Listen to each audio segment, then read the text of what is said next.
This video is in reply to comments to Strong Watchman on TikTok yesterday.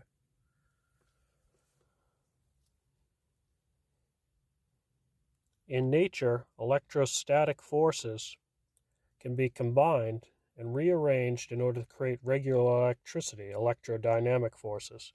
In early alchemy, this was used symbology to explain this process. The eagle represented the powers of elevation, the air. The lion represented the powers of ground, the infrasonics and the sound, the different energies at the ground level. The union of two was in the griffin. This is representative of electricity. Now, how this operated was an antenna that used liquid mercury for electrostatic induction, converting it to electrodynamic energy.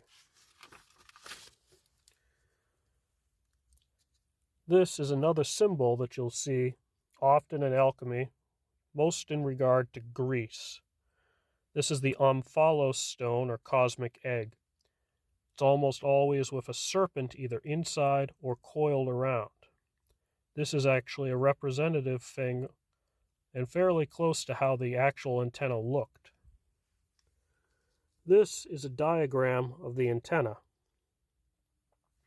Up here is an electrostatic antenna, which is based on the Henry Plosson design that you'll see in the 1900s patents. Here is a spherical magnet.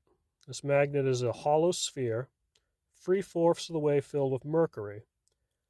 The antenna turns into a coil here in the center.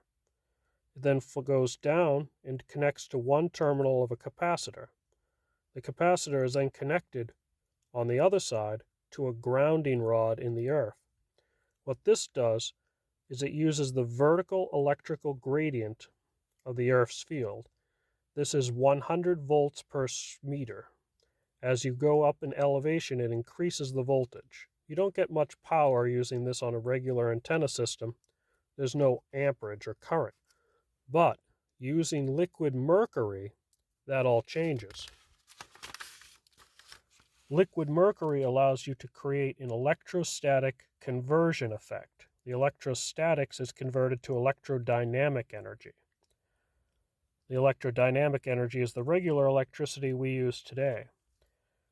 The vertical electrical gradient of Earth's field charges the capacitor from the grounding rod and makes electrostatic pulses that travel up. When they hit the liquid mercury inside the magnetic sphere, it causes alternating contraction and expansion of the mercury, which changes the magnetic field of the magnet. So you wrap a pickup coil around the magnet, and now you're converting the electrostatic energy directly into electrical power that's real and usable for people's machines.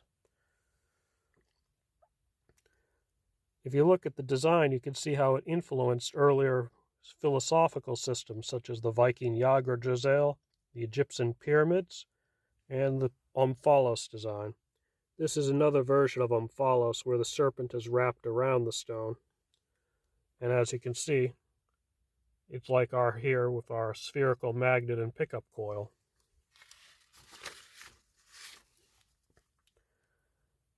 This is a very interesting system because it reflects the natural system of how a human is made. The magnetic fields of the spherical magnet look like the lungs. The magnet with the liquid mercury looks like the heart. And the pickup coil looks like the spine and central nervous system of the human. This is called as above, so below, a quote attributed to Hermes Trismegistus, an early alchemist. Basically, it means the microcosm reflects the macrocosm, that things in design repeat in nature at all different levels. This is a little clearer so you can see it. What I did is I separated the heart and lung system so they're separate, so you can see how they reference the antenna system here for the electrostatic to electrodynamic conversion. It's very interesting because it does show your body has the basic design as this kind of world tree antenna for energy. But that's God's plan.